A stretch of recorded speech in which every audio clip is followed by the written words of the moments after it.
그 다음에 이제 무상송인데요. 선지식들이요, 나에게 하나의 무상송이 있으니 각자 모름지기 외우고 지내십시오. 제가자이거나 출가자이거나 다만 이것에 의지하여 수행할지니 만약 스스로 수행하지 않으면서 오직 나의 말만을 기억한다면 아무 이익이 없을 것입니다. 나의 개송을 들으십시오. 이 법에 의지해서, 이 법 하나에 의지해서 수행하는 것이지 이 말을 기억하지 마라. 설법에 통하고 마음에 통하면 마치 해가 허공에 떠 있는 것과 같다. 이 법문을 듣다가 이 법문에도 통하고 또 자기 마음을 확인해서 마음에도 통하면 마치 허공에 해가 떠 있는 것처럼, 어두운 밤에는, 해가 없는 밤에는 아무것도 안 보이잖아요. 길을 가다 넘어질 수도 있고 어디 빠질 수도 있고 온갖 위험이 도사릴 수밖에 없잖아요.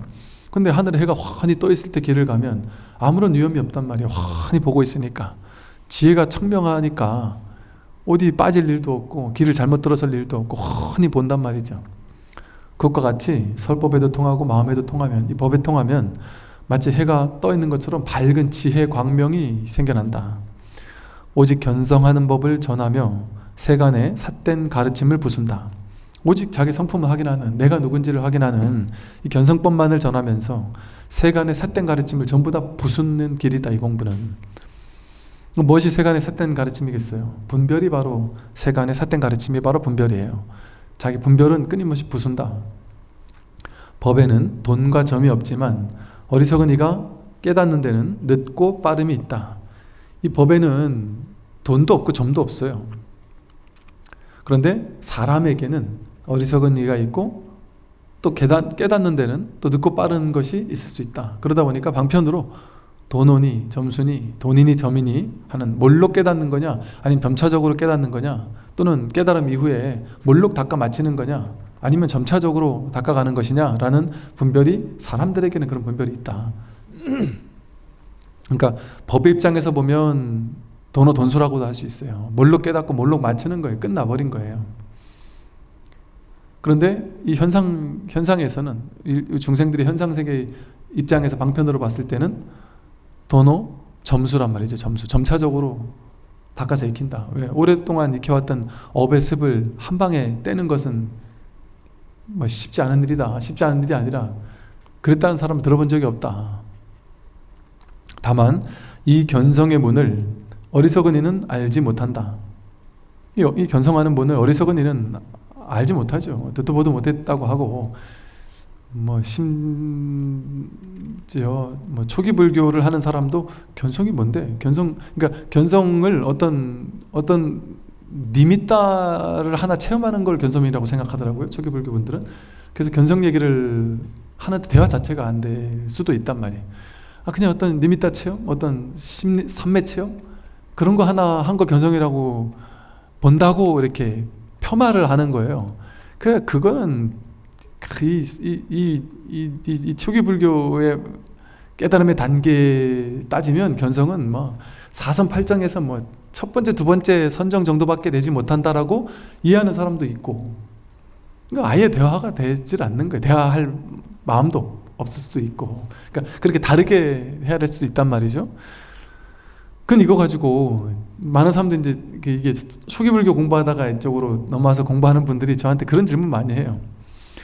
스님, 선정, 어디에서는 선정을 통해 깨달음을 얻는 거라고 하고 부처님도 사선 8정을 거쳐서 깨달았다고 하던데, 그 문헌이 이렇게 됐든지 저렇게 됐든지 그 문헌 가지고서 이게 맞냐 틀리냐 이렇게 얘기할 수 없어요. 법을 확인한 사람이 지금 여기서 활발하게 법을 확인하고 있다면 그게 진짜인 거지. 문헌이라는 거는 아무리 문헌이 석가모니 부처님의 니까야 함경이라고 해도 그게 200년을 일단 말로 입에서 입으로 전해지다가 이부파 저부파에서 각자 입에서 입으로 전해지다가 200년이 지난 뒤에 문자화 됐단 말이에요. 그리고 문자화 되면서 왜곡 오류된 것들이 많이 있어요. 당연히 많이 있어요. 예를 들어 전생의 이야기니 이런 전생담 같은 것 중에 상당한 부분은 인도 브라만 교에서부터 옛날부터 있었던 고사 이야기들, 그런 것들이 부처님의 어떤 이야기인 것처럼 이렇게 둔갑을 해가지고 나타난 것들도 거기다 막 편입시켜버린 것들도 은근히 있고, 그런 식으로 이렇게 막 짬뽕이 되는 것들이 있을 수 있어요. 그러니 그 문헌 이런 것 가지고 뭐 고지고대로 그것만이 절대 진실이다 뭐 이렇게 얘기하기는 쉽지 않죠. 그 어디죠? 이집트인가 어디에 있는 그 고문헌, 거기에 이제 우리 저 성경에서 나오는 뭐 동물들을 한 쌍씩 데리고서 뭐 방주를 타고 가고 어쩌고 하는 그 얘기들이 성경 읽기 이전에 그 고문헌에서부터 이미 있었다고 그러죠. 그러면 혼란스럽잖아. 이것만이 절대 진실인데 그게 여기서 차용해 온 거야? 이러면 이제 또 혼란스러워진단 말이죠. 그러니까 그 말, 언어, 개념. 그런데 그 성경이든 불경이든 그 경전 자체에 절대 진실, 절대 뭐가 있다라고 이렇게 생각할 수는 없단 말이에요. 그게 왜곡 오류의 가능성이 분명히 있을 수 있단 말이죠. 그래서 그러니까 그런 부분도 마찬가지예요. 이게 뭐가 맞습니까? 이렇게 물어보는 거는 좋은 질문이 되지 못해요. 왜? 저쪽에서는 그게 맞다고 하고 이쪽에서는 그게 아니라고 하니까. 선에서는 사선팔장을 되게 중요하게 여겨요. 그래서 선정 체험을 한 사람과 안 한 사람이 되게 중요하게 여겨요. 그 공부된 사람이냐 안 된 사람이냐도 선정을 얼마만큼 어느 정도 선정까지 닦았느냐가 되게 중요한 중차대한 요소예요. 근데 그분들이 보기엔 이 견성이라는 건 이건 아무것도 아닌 걸 수도 있단 말이에요. 저는 또 그런 걸 실제로 많이 받고 스님들끼리도 피 튀겨요. 이 공부에 대한 그게 좋은 모습이죠. 선을 공부하신 분들과 저 초기불교를 공부해서 초기불교에서 상당한 수준에 가신 분들과 선에서 또 상당한 수준에 가신 분들이 정말 피 튀기는 게 정말 싸운다기보다는 그 법에 대한 논쟁, 다 훌륭하신 분들이신데 그런 모습들을 저는 적나라하게 너무나 봤다 보니까 이거 가지고 이렇게 대화가 안 되는 사람이 그냥 대화를 안 해야 돼요. 대화를 그냥 안 하고 있어야 돼요. 그런데 스님들끼리 그런 찐데, 그것도 공부 많이 했다는 스님들끼리 그럴 찐데 제가자들 사이에서 어느 게 더 옳은지를 판단 내릴 수 있겠어요? 그러니까 자기 안목이 있어야 된단 말이에요. 자기 안목으로 이게 맞다고 생각하면 이걸 믿는 거고, 이게 맞다고 생각하면 이걸 믿는 거예요. 그럴 수밖에 없잖아요, 사실. 그죠? 그러니까 자기 안목으로 그러니까 부처님 말씀이 깔라마경에서 유력한 스님이 한 얘기라고 해서 무조건 믿지 마라. 경전에 나오는 말이라고 해서 무조건 믿지 마라. 전통이라고 해서 무조건 믿지 마라. 뭐 과학 논문으로 증명된 거라 해서 무조건 믿지 마라. 예를 들면 너가 직접 공부해봐서 직접 체험해보고 직접 깨달아서 그게 맞으면 그것을 믿어라. 그 부처님 말씀이거든요. 그러니 그게 스님 이게 맞아요 저게 맞아요를 그거를 내가 믿음을 가지고 스님 정말 그렇군요 이렇게 그냥 믿고 들어가는 게 공부예요. 그래서 종교인 거예요. 이게 종교. 그래서 내가 이걸 믿을까 말까를 아직 내가 판별이 안 됐을 때는 그런 고민이 있을 수 있겠지만 그건 자기가 하는 판별이고, 이제 내가 이게 법이다라는 확신이 들었을 때는 그때부터는 내가 종교에 들어가야 되는 거예요. 쉽게 말해 종교의 영역, 즉 이 스승에 대한 믿음, 법에 대한 믿음, 공부에 대한 믿음, 이 공부에 대한 믿음, 선이면 선, 뭐 이빠사면 이빠사나 그 공부에 대한 굳은 믿음을 가지고 그분이 뭐라고 해도 그냥 믿고 들어가는 거예요. 그게 자꾸 흔들릴 것 같으면 저쪽으로 가면 돼요. 저게 맞는 것 같으면 그쪽으로 가면 된단 말이에요. 안 그렇습니까? 왜냐하면 안 그러면 여긴 여기만 맞다를 것이고 여긴 여기만 맞다래고, 경전이나 어록에 보면 여기서는 선정을 막 심하게 욕한단 말이에요. 선에서는 선정을 하고 앉아있는 걸 막 욕한단 말이에요. 저렇게까지 욕하나 싶을 정도로. 근데 이쪽에서는 선을 하는 사람들 욕한단 말이에요. 대승불교 다 가짜다 이렇게 하기도 한단 말이에요. 그럼 그걸 어떻게 뭐가 맞는지를 얘기해줘도 그는 부처님이 말씀하셨듯이 그냥 침묵할 수밖에 없어요. 그냥 침묵할 수밖에 없어요. 그러니까 자신의 안목으로 자신이 믿었으면 그냥 그거를 내가 가서 믿고 공부를 들어가는 거지, 이게 의심이 된다면 그건 아직 공부할 자세가 안 된 거예요. 어찌 보면. 그러나 내가 맹목적으로 믿으라는 얘기는 아니에요. 내가 확실하게 믿을 수 있다 할 때 맹목적 믿음이 이제 그때부터 믿음이 들어가야 된다는 거지. 근데 이게 진짜 정법인지 사법인지도 모르겠다 할 때는 맹목적으로 믿으면 안 되죠. 확실하게 분별해야죠. 택법각지, 법을 택하는 지혜가 있어야죠. 안목이 있어야죠. 그래서 이분이 진짜 훌륭한 스승인가 아닌가를 택할 수 있는 그 안목을 먼저 갖춰야죠. 그래야만 우리가 사이비 외도에 빠지지 않을 수 있단 말이에요.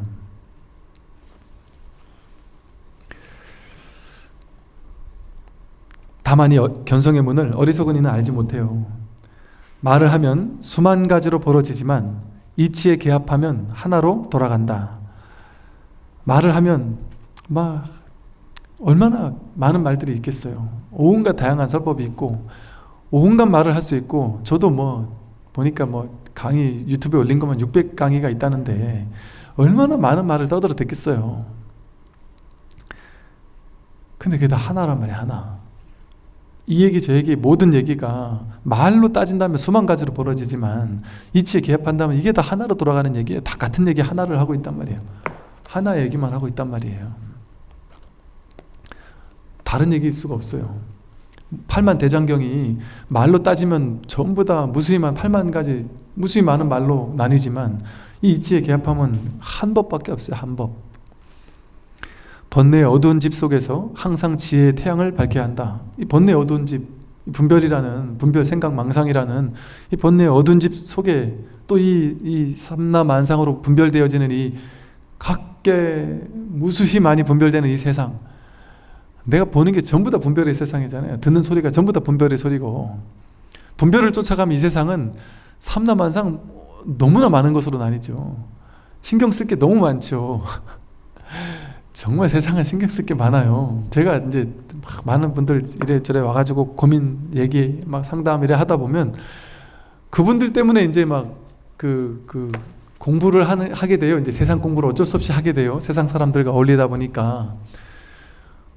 제가 어제도 말씀드린 것처럼 뭐 공교롭게도 신기하게 인연이라고 일주일 간격으로 젊은 친구들 두 친구가 찾아왔는데, 한 친구는 페미니즘의 피해를 받은 분이었고 한 친구는 페미니즘 때문에, 그러니까 양극 쪽에 있는 페미니즘으로 이쪽도 상처받고 이쪽도 상처받은 양극에 있는 두 사람을 일주일 간격으로 만났었어요. 저는 처음에는 그 얘기 이해를 못 하겠더라고요. 이게 페미니즘이 난 그냥 남녀 평등 이 정도 얘기하는 거겠지 이렇게 정도만 생각을 했는데, 그게 뭐라고 저렇게까지 막 상처를 받고 막 상처를 주고 사회적인 문제래요. 어마어마한 사회적인 문제. 특히나 지금 20대들 사이에서는 엄청난 사회적인 문제라는 거예요, 이게. 그래서 남성 혐오, 여성 혐오가 엄청 시끄럽기도 하고, 이게 무슨 국회에서도 나온 얘기고 그런 얘기를 하면서 지금 엄청 심각한 문제입니다. 연세 드신 분들은 좀 이해를 못 하겠지만 지금 젊은 친구들 사이에서는 심각합니다. 이런 얘기를 하길래 그런 게 있나? 하고 이제 몇 개를 찾아봤더니만, 페미니즘, 페미니스트들도 이제 온갖 다양한 부류가 있는 거예요. 부류가 있고, 이게 좀 극단적인 사람들도 있고, 좀 그렇지 않은 사람도 있고, 또 이거 반페미니즘 진영에 또 막 이 페미니즘과 싸우는 사람들도 있고, 이게 페미니즘만 그러겠어요? 정치도 보수 진보가 있듯이. 그런데 이런 이슈 하나하나 가지고 전부 다 대립한단 말이에요. 이슈 하나하나 가지고. 페미니즘만 문제가 아니고 세상은 그렇잖아요. 그죠? 이슈 하나하나 가지고 다 대립하고 갈등한단 말이에요. 그러면 그게 실제인 것 같아요. 이 세상은 그냥 자기 생각 하나 가지고 그 어떤 사상 하나를, 이걸 이쪽에 있느냐 없느냐 그 분별 하나 가지고 이 극단 저 극단으로 나눠서 싸우는 거잖아요. 그게 본래 실체가 있습니까? 정치가 본래 실체가 있습니까? 근데 우리는 모두 다를 실체화시켜서 둘로 나눠놓고 그 중에 어떤 한쪽에 편을 들어야 돼요. 그 편을 들지 않으면 줏대 없는 사람이라고 생각된단 말이에요. 자기 생각도 없는 사람인 것처럼 왜 우리 하나 결론을 내려야 되죠? 어떤 특정한 과학에 대해서, 어떤 특정한 문제에 대해서 왜 내 나름의 결론을 다 가지고 있어야 되죠? 그건 내가 하나를 이쪽 아니면 저쪽 중에 하나 선택한다는 거잖아요. 선택하는 이유도 가지고 있는 거잖아요. 왜 그래야 되죠? 선택해야 됩니까? 취사 간택하지 않아도 돼요. 왜? 선택했다라도 그것이 진짜 절대 진실이라는 확신이 있냔 말이에요. 근데 이제 중생세간은 그게 중생세간이거든요. 그러니까 뭐 당의 대변인을 뽑는데 논쟁을 본다. 그게 이제 그냥 이제 전 재밌게 보는 거죠, 그냥. 아, 저런 방식도 새롭다. 이렇게 재밌게 보는 거죠, 그냥. 근데 이렇게 붙여볼 수도 있겠지 하는 거지. 이게 예를 들어 어떤 사안 하나 가지고 뭐 국민에게 보편적으로 100% 다 돈을 얼마씩 이렇게 코로나 이 돈을 줘야 되느냐, 아니면 저소득층 일부에게만 줘야 되느냐 가지고 싸운단 말이죠. 뭐 그럴 수 있죠, 중생세간에서는. 근데 우리가 반드시 이것만이 절대 옳고 저건 절대 틀렸다라고 해서 둘로 나눠서 저거는 절대 틀린 생각, 이건 절대 옳은 생각이라고 양변에 치우칠 필요가 있냔 말이에요. 이것도 이거 나름대로 옳을 수 있고 이것도 이거 나름대로 옳을 수 있잖아요.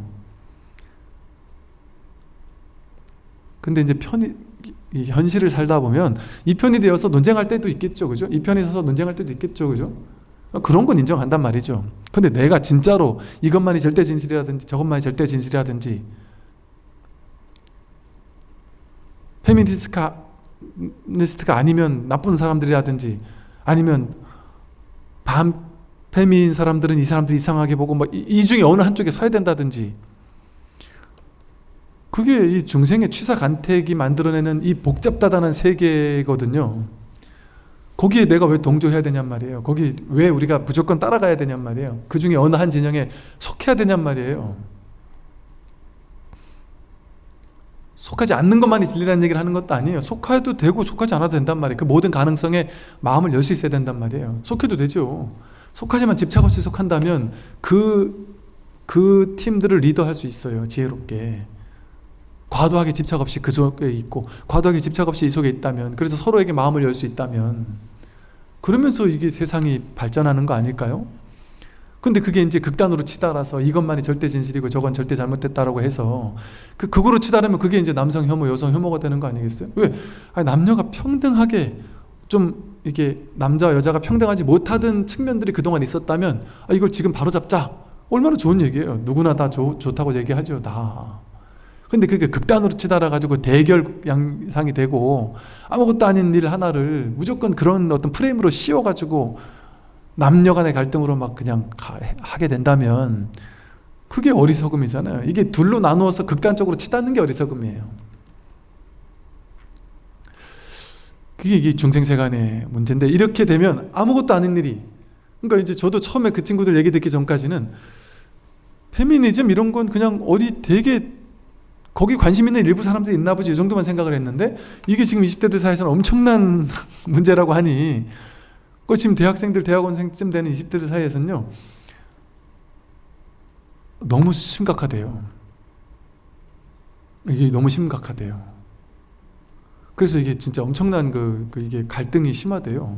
그러니까 그런 얘기를 들으니까, 야, 이게 보세요. 진짜 아무것도 아닌 문제, 아니, 아무것도 아니라면 또 모르지만 그냥 있을 수 있고 없을 수 있는 그냥 이들의 문제가 어떤 주의가 되고 사상이 되어 가지고 막 하게 되면 문제가 된단 말이에요. 제가 어제 비유했던 것처럼 제가 종소리를 이렇게 땡 하고 종소리를 쳤는데 이 종소리에 갑자기 내가 추종자가 돼가지고, 야, 이 종소리를 듣기만 해도 이 종소리가 우리 마음에 이렇게 파장이 돼서 우리 몸 세포도 좋아지고 정신도 좋아지고 명상이 되고 몸과 마음이 다 청정해져.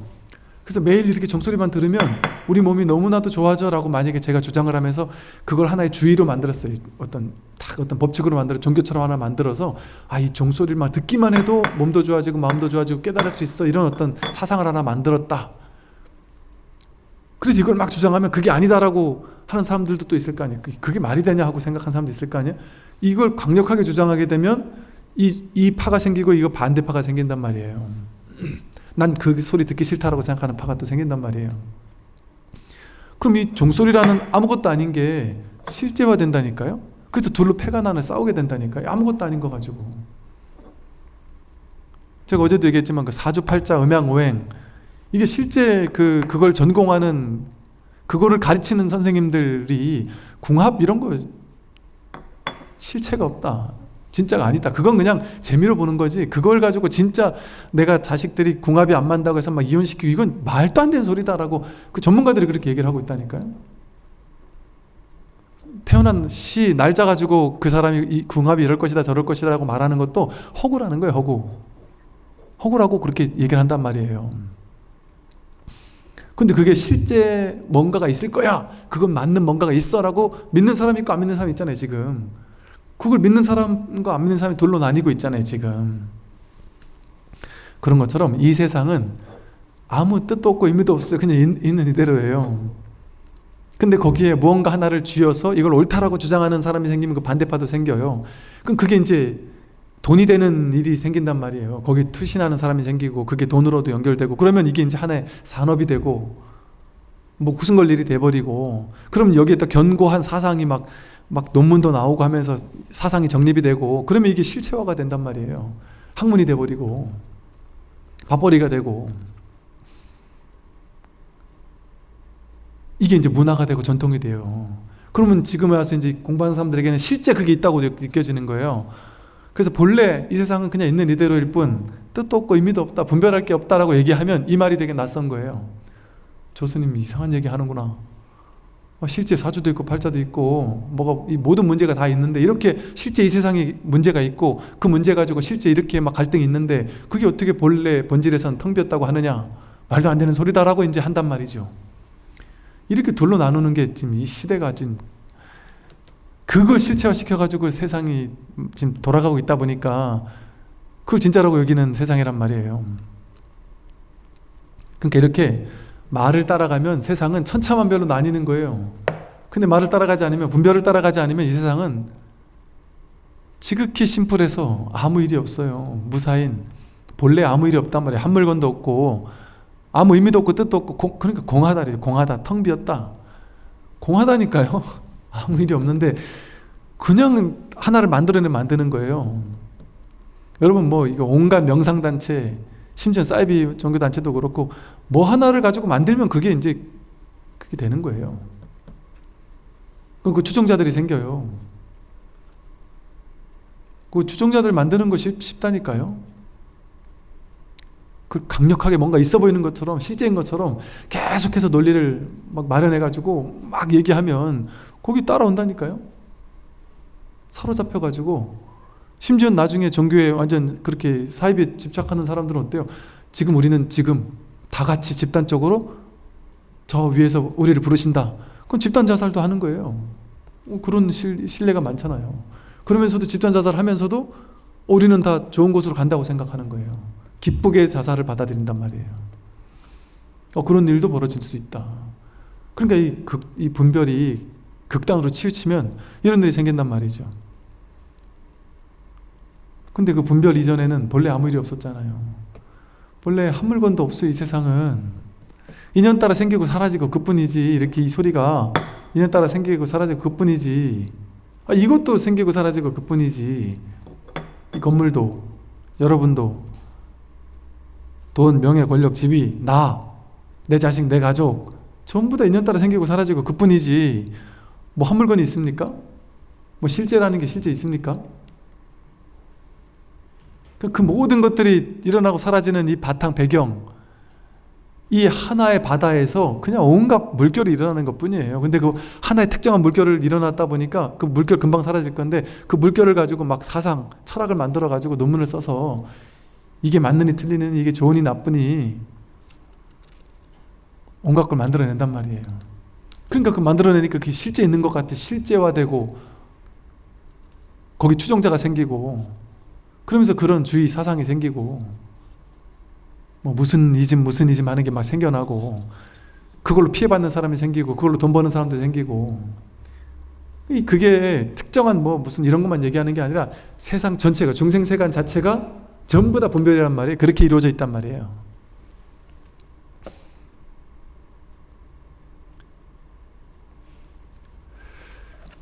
그래서 이 번뇌의 어두운 집 속에서 항상 지혜의 태양을 밝혀야 돼요. 말을 하면 수만 가지로 벌어지고 분별을 하면 수만 가지로 벌어지지만 이치의 개합하면 그냥 하나로 돌아가. 하나의 텅 빈, 그러니 이 번뇌의 어두운 집, 이 세상이라는 이 둘로 나뉘는, 무수히 많이 나뉘는 이 번뇌의 어두운 집 속에서 항상 지혜의 태양을 밝혀야 돼요.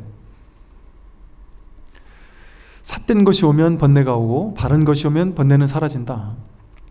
이 삿된 거, 분별망상이 삿된 거예요.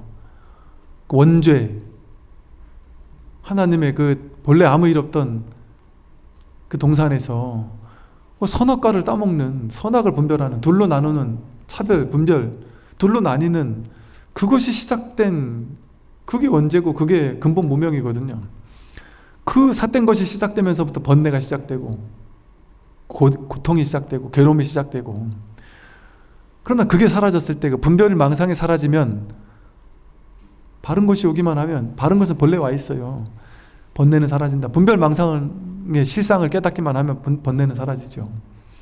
삿된 것과 바른 것을 모두 쓰지 않으면 청정한 무여 열반에 이르게 된다. 삿된 것이라는 분별이 생겨나니까 거기에 상대해서 바른 것도 생겨난 거예요. 본래 바른 것도 없어요. 삿된 것도 없고 그냥 이렇지. 부처 없어요. 깨달음 없습니다. 중생이라는 분별이 생겨나니까 거기에 응해서 부처가 나온 것이고요. 괴로움이라는 것을 분별이 생겨나니까 거기에서 괴로움의 소멸이라는 멸성제가, 해탈 열반이 나오는 거지. 괴로움이 없으면 괴로움의 해탈도 없어요. 중생이 없으면 부처도 없어요. 번뇌가 없으면 보리도 없습니다. 그러니까 문현법에 이르면 한 생각도 일으키지 않으면, 생각에 끌려가지 않으면, 본래 분별이 없으면 법이 드러난다 이러잖아요. 분별이 없으면 법이 드러난다도 방편에서 맞는 말이지만 분별이 없으면 법도 사라지는 거예요. 본래 한 물건도 붙을 자리가 없단 말이에요. 그러니까 산은 산이고 물은 물이고 다 낱낱이 다 각자인 것 같아요. 이거 따로 저거 따로 다 따로따로인 것 같았는데 공부하다 보니까 아, 산은 산이 아니고 물은 물이 아니구나. 아, 이게 다 따로따로인 것 같은데 전부 다 한 법이구나. 다 법이구나. 다 마음이구나. 다 불성이구나. 다 자성이구나. 삼라만상이 전부 다 그것이 아니고 그게 산은 산이 아니고 물은 물이 아니구나. 다 이 한 법이고 다 법이구나. 그럼 나중에 깨닫고 보니까 다시 산은 산이고 물은 물이다. 법도 사라지는 거예요. 그냥 그뿐이지. 그냥 이게 다지. 그냥 보이는 이게 다고 들리는 이게 다고 지금 일어나고 있는 이 총목불이 눈에 보이는 이것이 전부란 말이에요. 여기서 한 생각도 일으키지 않으면, 즉 분별망상, 아까 사진 찍어 놓은 거 가지고 지금 현재를 해석하고 걸러서 보지 않으면 그냥 이것이다. 분별로 보지 않으면 그냥 산은 산이고 물은 물인 거예요. 이렇게 삿된 것과 바른 것을 모두 쓰지 않을 때, 그 양변에서 완전히 놓여날 때, 그때 그게 진짜 청정한 무여 열반이다. 근데 여기는 청정한 무여 열반이라는 것도 없어요. 청정하다 오염됐다는 것도 없고.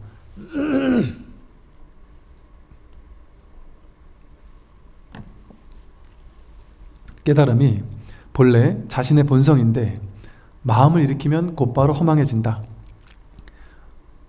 여러분, 한 생각도 일으키지 않을 때, 기절하고 있거나 꿈도 꾸지 않는 깊은 잠에 빠졌을 때 신기하지 않나요? 모든 문제가 다 사라지잖아요. 아픈 사람이 아픈 게 있어요? 그때는 없어요. 자식이 막 사고 치는데 잠자는데 사고 치는 게 있어요? 없어요. 꿈도 없으면, 한 생각도 일으키지 않으면 모든 문제가 사라진다니까요. 근데 한 생각 일으킬 때 갑자기 내가 언젠가는 죽겠지? 내가 큰 병이 오면 어쩌지? 죽은 다음에 지옥 가면 어쩌지? 이러면 어쩌지 저러면 어쩌지 하는 생각이 일어날 때, 분별이 일어날 때 마음을 일으키면 곧바로 허망해지는 거예요. 본래 깨달음이 자신의 본성인데, 아무 일 없는 게 자기 본성인데, 깨달음이 아니라니까요. 그냥 한 물건도 없는, 아무 일도 없는 거지. 본래 일이 없는 거지. 본래 일이 없는 것이 훌륭한 거지 깨닫는 게 훌륭한 게 아니에요. 깨닫는 거에 훌륭하다고 여기면 깨닫는 무언가가 있잖아요. 법이 있잖아요. 근데 아무 일 없는 게 좋은 거예요. 선악 중에 선이 좋은 게 아니고 선도 없고 악도 없는 게 좋은 거예요. 인생이 막 잘 풀리는 게 좋은 게 아니에요. 잘 풀릴 것도 없고 안 풀릴 것도 없구나라는 거에 눈 뜨는 게 중요한 거지. 깨달음이 본래 자신의 본성인데 마음을 일으키면 막 곧바로 허망해지는 거예요. 그냥 한 생각 일으키고, 한 생각 집착 일으키고, 분별 일으키면, 그걸 믿으면 곧바로 세상 삼라만상에 온갖 인생사 문제가 펼쳐지기 시작한다. 청정한 본바탕이, 본마음이 허망함 속에 있으니 바르기만 하면 세 가지 장애가 없다. 청정한 본마음이, 청정한 우리의 본래 마음이 이 허망한 중생세간이 온갖 분별망상이라는 허망함 속에 이 청정한 본래 마음이 본래 갖추고 있다. 바르기만 하면, 내가 바르게 분별하지 않기만 하면 세 가지 장애가 없다. 뭐 세 가지 장애는 3장 해서 수행을 방해하는 세 가지 장애라 그래요. 그래서 번뇌장, 그러니까 탐진치 삼독심을 번뇌, 탐진치 삼독이라는 번뇌가라는 장애가 되는 게 번뇌장. 또 업장이라고 해서 뭐 십악업 등의 업을 지은 것이 장애가 된다. 그게 이제 업장이고, 그다음 보장이라고 해서 삼악도 등의 그 업을 지은 거에 대한 과보로서 내가 공부하는데 방해가 될 수도 있겠죠, 당연히. 그게 이제 보장이라고 한다. 이게 세 가지 장애라래요. 근데 바르기만 하면, 분별하지만 않으면 이 세 가지 장애가 다 본래 없는 것이다. 세상 사람이 바르게 도를 닦으면 일체가 다 텅 비어 방해될 것이 없다. 바르게 도를 닦으면 이라는 표현을 썼지만, 이 공부하는 게 도를 닦는 거죠. 법문을 듣는 게 공부하는 것이고, 이게 이제 중도를 수행하는 것이고, 이게 도를 닦는 거예요. 닦음 없이 닦는 거예요. 진짜 도 닦는 거는 도 닦는 것 같지가 않아요. 가짜로 도 닦는 거는 도 닦는 것 같아요. 왜? 모양이 있으니까, 성취가 있으니까. 야, 내가 오늘 108배 했다, 10,000배 했다, 오늘 숙제 다 했다. 아, 내가 신묘장구 대단하게 몇 독을 했다, 해 마쳤다. 내가 오늘 1시간 자선했다. 오늘 목표 1시간 자선, 1시간 연불, 1시간 독경, 1시간 윗바사나 쭉 정해놓고, 아, 나 오늘 이거 다 했다. 성취감이 있단 말이에요. 뭔가 한 느낌이 든단 말이에요. 내가 50만 독을 목표로 다란이를 독송한다. 그럼 내가 10만 독 했구나. 5분의 1 했네. 이제 5분의 4만 더 하면 되네. 그 모양이 있잖아요. 못한 게 있고 한 게 있고, 이만큼 한 게 있고 저만큼 한 게 있고, 가까이 가는 게 있고 못 가는 게 있고, 여기서 저기로 가는 목표가 정해놓고 이쪽에서 저쪽으로 가는, 많이 갔냐 못 갔냐라는 모양이 있잖아요. 그게 중도냔 말이에요. 그게 어떻게 수행이겠어요? 그는 진짜 중도 수행이라고 할 수가 없다. 이 공부는 모양이 없는 수행이란 말이에요. 모양이 없는. 그러니까 무상송이라고 아까 써놨죠. 무상, 상이 없단 말이에요. 상이 없는 개송이란 말이에요. 상이 없는 게 진짜 공부거든요. 내가 공부를 진짜 하는 사람은 내가 공부하는지 안 하는지 몰라요. 내가 옛날에 기도, 연불, 독성 많이 했는데 요즘에 갑자기 다 끊고 요즘엔 그냥 법문만 듣습니다. 아침에 일어나면 자꾸 나도 모르게 그냥 자꾸 법문만 찾아 듣게 된다. 그냥 온통 꽉 막혀가지고 막 답답해 죽겠다. 어떨 때는 막 눈물이 펑펑 난다. 너무 모르겠으니까 눈물이 막 난다. 근데 나는 수행 안 하는 것 같다. 수행하는 건지 안 하는 건지도 모르겠다. 그게 수행이란 말이에요. 수행은 상이 없어요. 중도가 수행이잖아요. 중도는 하되 함이 없이 하는 거거든요. 내가 한다라는 느낌이 안 들어요. 그래서 단계가 이렇게 막 점점 단계가 올라가는 느낌이 안 들어요. 그건 모양이잖아요. 나 1단계 갔구나, 이제 2단계구나. 이걸 아는 건 모양이잖아요. 이 공부는 그렇게 안 된다니까요. 꽉 막혀서 깨닫기 직전에도 내가 깨닫 것 같은 느낌이 온다, 감이 온다, 이런 일이 없단 말이에요. 그냥 더 깜깜하다, 우리 더 모르겠다. 처음 시작할 때도 모르겠는데 내가 점점 더 모르겠다. 진도 나가는 것 같지가 않다. 왜? 내가 하나도 모르겠으니까. 1년 전에도 모르겠고 지금도 모르겠다. 법문하는 말귀는 좀 알아듣는 것 같은데 이 자리는 모르겠다. 그러니까 변죽은 울리죠. 내가 알아듣는 것도 있으니까. 근데 이 법은 내가 확인할 수가 없다. 그럼 끝까지 모르는 거잖아요. 그러니까 이것처럼 내가 끝끝내 모른다니까요. 공부되는 것 같은 느낌이 들지 않는단 말이에요. 이해되는 걸 되는 걸로 착각해서는 안 된다. 이해되는 건 그냥 머리가 이해하는 것뿐이지.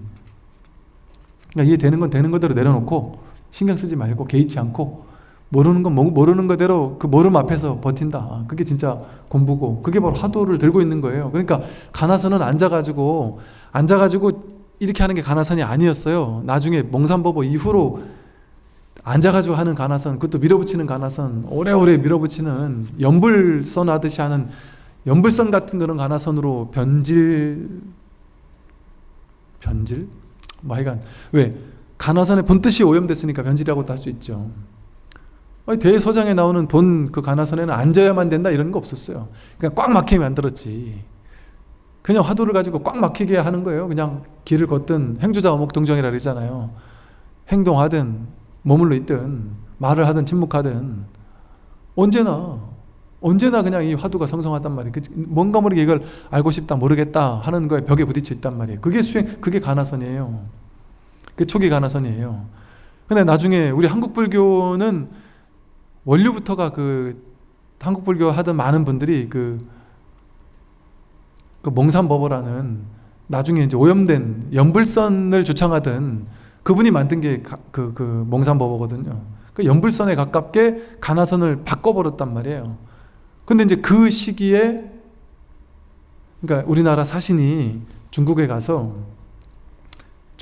야 여기 최신의 어떤 공부하는 스님들, 최신의 불교를 공부하는 스님을 좀 소개시켜 주십시오 하고 했을 때 중국에서 그때 원나라인가 뭐 하여간 그때 중국에서 우리나라 사신으로 갔던 스님들한테 추천해 준 게 몽산 스님이란 말이에요. 근데 그 몽산 스님은 중국에서 정작 전혀 유명하지 않고 알려지지도 않고 이게 그닥 그렇게 법으로 인정받지 않았던 스님이라 그래요. 근데 그냥 한국에서 중국 입장에서는 저 조그마한 병박나라에서 와서 소개시켜 달라니까 막 그냥 이렇게 소개시켜 줬나 보죠. 뭐 잘은 모르겠지만. 그런데 그 몽산 스님이 당신은 못 가니까 당신 제자를 하나 한국으로 보낸 거예요. 고려로. 그 제자를 중심으로 이제 그 당시 막 걸출했던 우리나라 서원의 원류라고 생각하는 이런 스님들이 다 그분에게 배웠단 말이에요. 국가적으로 그때 뭐 호국불교 하면서 국가적으로 그렇게 했다 보니까 그러니까 한국 가나선이 그런 식으로 이렇게 좀 오염이 됐단 말이에요. 그러니까 막 유의조작으로 막 밀어붙여야 되고 그때부터 이제 앉아서 가나선을 밀어붙여야 되는 것 같은 그런 이제 유의조작의 선으로 이렇게 좀 바뀌기 시작했단 말이죠. 근데 이제 대해의 가나선은 그렇게 하는 게 아니었어요. 앉아서 막 밀어붙여야 된다 이런 게 없었단 말이에요. 하는데 하는 줄 모르는 거예요. 근데 이게 가장 자연스러운 게 뭐겠어요? 가나선이 나오기 이전 선사 스님들의 황금기라고 불리는 스승이 제자에게 그냥 계속 법문하는 거예요. 근데 법문을 듣기만 하는 거예요. 그냥 난 법문을 듣기만 했을 뿐인데 저절로 궁금해지는 거예요. 왜? 스승이 저절로 궁금해지게 만드는 법문을 자꾸 하니까 직진신 견상성불을 자꾸 궁금해지게 만들고 심지어 아직도 모르느냐 하고 쪼크도 주고 한 대 때리기도 하고 소리도 버럭 지르고 이걸 왜 모르느냐 하고 자꾸 돈 밝게 만드니까 그러니까 저절로 공부가 되지 않을 수가 없는 거예요. 그러니까 저절로 법문 듣다 그냥 깨어나는 거예요. 그걸 중도 수행이라고 해요. 하되 함이 없는 수행이죠. 한 게 아무것도 없어요. 유의 조작이 아무것도 없잖아요. 근데 그냥 법문이 끌려서 듣기 시작했고 자꾸 듣고 싶으니까 듣기 여기 유의 조작이 있습니까? 무의 자연. 그냥 자연스럽게 듣기 시작하는 거예요. 그러니까 이걸 억지로 하는 사람은 그렇게 굳이 할 필요 없다. 자연스럽게 시절 인연에 대해서 자연스럽게 그냥 법문 듣게 되고 아니 파준이 서울에서 매주 부산에 법문을 들으러 오는 분들이 계시는데 누가 시켜서 그렇게 오겠습니까? 힘들게? 그냥 되게 자연스러운 거예요. 본인한테는 그게 그냥 되게 자연스럽게 공부가 진행된단 말이에요. 억지로 막 해야 되는데 그렇게 자연스럽게 공부가 되도록 그냥 법문을 계속 그렇게 시켜준단 말이에요. 이게 떠먹여 준단 말이에요. 법문을 통해서 꿀꺽 삼키지 않으면 안 되게 그냥 입에 심지어는 막 씹어가지고 입에 넣어서 그냥 꿀꺽 삼킬 수 있도록 해주니까 마지막 그냥 이렇게 법문 듣고 있다 꼭 문득 삼키기만 하면 되는데 근데 이제 가나선을 유의 조작을 하는 가나선은 내가 궁금하지도 않은데 이먹고가 돈발이 돼야 되고 뜰 앞에 잣나무 해가지고 이게 막 여기서 막 의심이 한 덩어리로 뭉쳐야 된다는데 뜰 앞에 잣나무가 왜 의심으로 뭉쳐야 되는지도 모르겠는데 어떻게 그 뜰 앞에 잣나무가 화두가 의단 동로가 되겠어요. 그것도 나중에 나온 말이에요. 막 의단이 하나로 이렇게 딱 뭉쳐야 된다 이런 말. 이게 나중에 오염된 가나선에서 나온 말이거든요.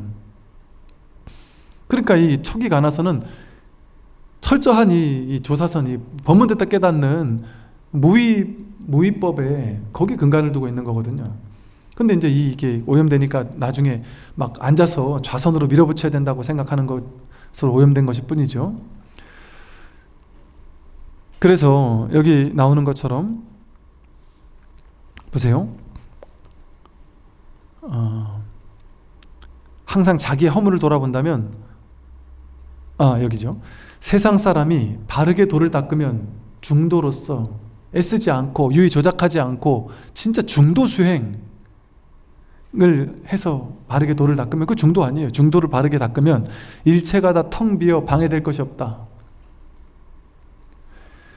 이 공부를 제대로 하면 아까 봤죠? 세상에 온갖 시비 분별이 있고 이진영 저정이 있고 막 분별하면 이 세상이 전부 다 문제가 있는 것 같아요.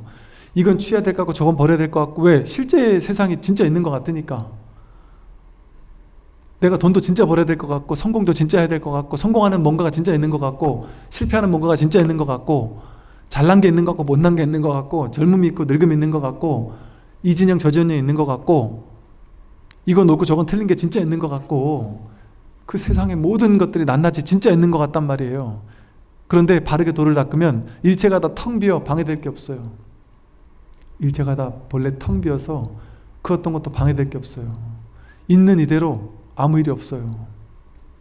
이 세상이 그 복잡다단한 문제들이 다 있지만 여기 아무 일이 없어진단 말이에요. 수행에도 아무 일이 없어요. 공부에도 아무 일이 없어요. 이 수행법 저 수행법 다 있지만 크게 아무 일이 없어요. 뭐 그럴 수도 있고 아닐 수도 있는 거예요. 할 수도 있고 안 할 수도 있는 거예요. 연부를 할 수도 있고 안 할 수도 있단 말이에요. 이 바른 중도에 안목이 있으면 연부를 하는 게 뭔 허물이 돼요. 예부라는 게 뭔 허물이 돼요. 그러니까 연부를 하는 걸 제가 탓하는 게 아니에요. 독경하고 다란히 하고 자선하는 걸 탓하는 게 아니에요. 길을 걷는 것도 수행이고 설거지하는 것도 수행인데 연부라는 게 왜 수행이 아니에요? 아주 훌륭한 수행이죠. 바른 안목, 중도의 안목이 있다면 연불, 독경, 좌선, 절, 위파사나, 가나선 전부 다 훌륭한 수행이다. 그리고 아까 말한 거 제가 약간 오염이라는 말을 써서 조금 곡해가 있을 수도 있는데 초기 가나선의 입장에서 본다면 오염이라고 제가 말한 거고 이걸 새로운 수행법으로 좀 바뀐 것이다라고 생각한다면 그건 또 오염이라고 볼 수 없어요. 새로운 선의 탄생이라고 볼 수도 있어요. 왜? 가나선이라는 참선을 통해 막 밀어붙이는 선의 탄생인 걸 수도 있어요. 근데 그게 이제 제가 오염이라고 한 이유는 그게 조사선, 초기 가나선에 비해서 효과가 있느냐, 검증됐느냐라는 측면에서 봤을 때는 오염이라고도 할 수 있단 말이죠. 왜? 밀어붙이는 선을 가지고 깨달은 사람 많지 않으니까. 근데 아예 없다는 측면에서는 그것도 하나의 가능성일 수는 있다. 이렇게 얘기할 수 있죠. 왜 그럴까요? 밀어붙이는 수행에서도 죽도록 밀어붙이다가 100%까지 밀어붙이다가 죽을 때까지 밀어붙이다 보면 스스로 밀어붙임이 포기가 되는 순간이 있단 말이에요. 도저히 더 이상 밀어붙일 수가 없는 순간이 완전히 포기가 될 때 그때 깨닫는 그 일이 있단 말이에요. 부처님의 깨달음도 그런 식이에요. 수정주의, 고행주의 6년 동안 밀어붙이다가 그 모든 고행주의자들이 했던 것보다 더 많이 밀어붙인 게 부처님이거든요. 끝까지 백가죽이 등까지 붙을 정도로 고행주의를 끝까지 밀어붙이다가 그냥 거기서 탁 포기가 돼버린 거예요. 그때 그냥 간단히 깨어났단 말이에요. 7일 만에. 그렇게 밀어붙이다가 깨어날 수 있는 가능성도 없다고는 할 수 없단 말이에요. 근데 부처님은 스스로 그렇게 하고 나서 너희들도 이렇게 해라 그럼 깨닫는다 밀어붙여라 이랬습니까? 난 이렇게 해서 깨달았는데 이게 잘못된 거였더라 이거 하지 마라 그게 중도거든요. 그러니까 나는 실수했지만 너희는 실수하지 마라고 얘기한 게 중도인데 그걸 수행법으로 만들어서 다시 할 필요가 굳이 있느냐 말이죠. 그런 면에서 제가 유의 조작하는 가나선은 좀 오염된 게 아니냐라고 말하기도 했단 말이죠.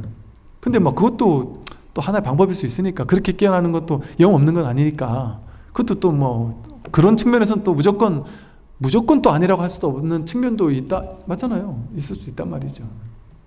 그러니 막 또 그렇게 하는 분들은 그렇게 하는 나름대로 응원하는 거죠. 그러나 이제 제가 설법할 때는 이 공부를 믿음을 가지고 들으시는 분이구나라는 내가 믿음이 있으니까 또 그런 것 때문에 잠깐 헷갈리는 분들이 계실 수 있으니까 이 입장에서 제가 공부하고 있는 이 조사선 이 선, 또 초기 석가모니 부처님의 법, 이 입장에서 얘기하는 거예요. 그러니까 이 입장에 믿음을 심어주기 위해서 이 입장을 중심으로 얘기하는 거예요. 그러니까 이것이 맞다라는 측면으로 자꾸 얘기하는 것 뿐이에요. 그러니까 이걸 믿음이 없는 사람 입장에서는 저 스님 얘기도 그냥 그 얘기구나 그렇게 볼 수도 있는 거죠. 그건 자신의 안목인 거예요. 그걸 누가 뭐라 할 수 없는 거다. 그래서 항상 자기의 허물을 돌아본다면 도와 서로 만나게 된다. 어떻게 하면 도와 만나게 될까요? 바깥을 볼 게 없어요. 자기 허물을 보면 도와 만나게 돼. 자기 허물을 보면 여기부터 이제 다음 시간에 하도록 하겠습니다. 네, 수고 많으셨습니다. 성불하십시오.